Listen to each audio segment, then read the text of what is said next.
Hello, everyone. Welcome to the fourth episode of 5 Steps Ahead. I'm Devika, speaking to you from the Steel City, Hamilton, Ontario, and today too, we are joined by Shruti in the US. Welcome back, Shruti. Thank you, Devika, and a big hello to all our listeners. Last week, we discussed the benefits of networking and our personal experiences when we first started to network. And we also touched upon topics such as informational interviewing and the elevator pitch. I'm sure that a lot of our listeners would relate to our stories. That's true. We have received a lot of positive feedback from our listeners. Some of them even told me that it took them back to their first time at a networking event. Over the past few months of networking, along with reaping its benefits, I have been wondering how this whole thing came about. I have been pondering over the same question. How did professional networking become such a trend? I think that community initiative is a very strong driving force in the West. Of course, it is a significant trait of any group of humans, not just limited to some people. However, it is more organized and purposeful in the developed world, perhaps also owing to the advances in their technology. Well, networking has always existed in the past with people gathering together through advocacy groups, interest groups, or even for community support for education, environment, health, and common well being. We come across support groups for a number of illnesses in which patients with a particular disease condition get together to talk about each other's difficulties, the availability of medical care, or research progress pertaining to the disease. For instance, I have recently become a part of the FSH Society, a non-profit organization striving to spread awareness of a type of muscular dystrophy called facioscapulohumeral dystrophy, or FSHD in short. In addition to supporting research to understand the disease better, they also organize patient network meetings, wherein they arrange for researchers to meet with patients and talk about the latest advances in the medical field that could benefit them. These activities not only raise awareness among the individuals in the group, but also foster healthy relationships among them, with the reassurance that they are not alone. The Toastmasters would be another great example. They began as a small speaking club to help the group hone their public speaking skills, but they soon became very popular. The key to their success was that their concept encouraged learning in a social environment.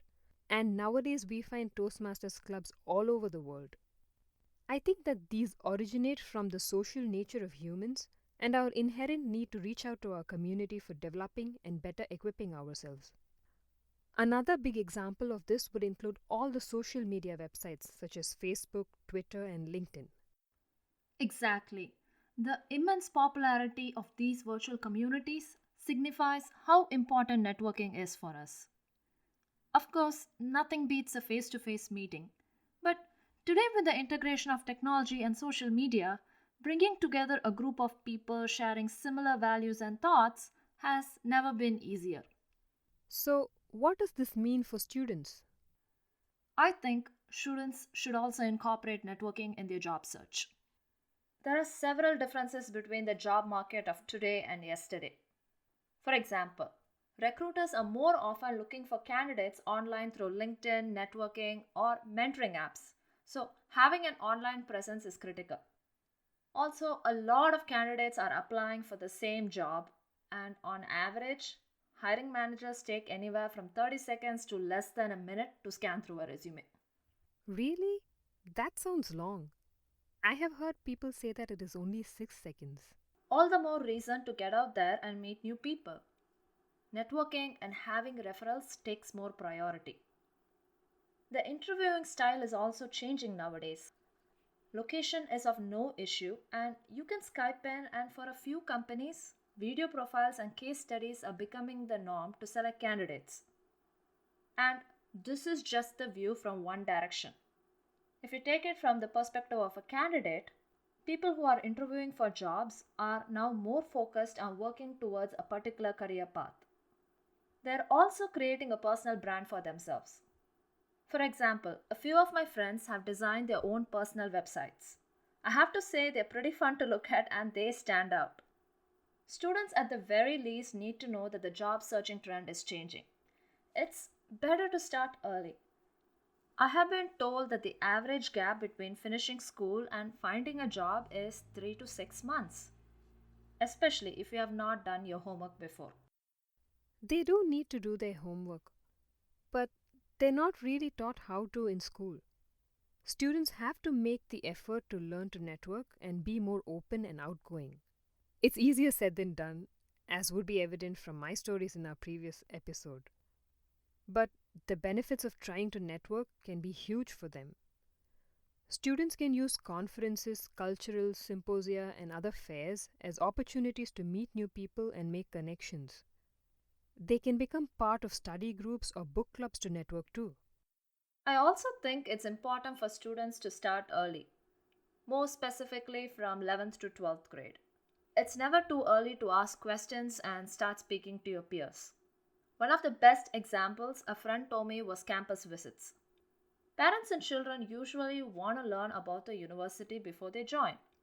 So why not talk to as many people as possible and learn the pros and cons of the discipline one plans to venture into? At the very least, one can know what they don't like. The process of elimination is also equally important in making career decisions. I eliminated engineering from my career choices very early on. I was clear about that. But I was in a dilemma to choose between microbiology and biochemistry. I then just went with microbiology without much thought. I did not talk to anyone to weigh my options. In India, where most of my growing up years were spent, we did not pay much attention to networking. I don't think we saw the importance of it. But you know what? The trend is changing. Students are reaching out to seniors and alumni to talk about careers. The only thing missing is the formal gathering of people like in a networking event. Now, these events may not seem so relevant in India today when there aren't that many employment opportunities. In our own experience, we didn't find as many life science positions after our bachelor's as there are today. And things are going to be even better tomorrow. With so many startup companies coming up every day, I'm sure that more and more jobs will open to students and job seekers.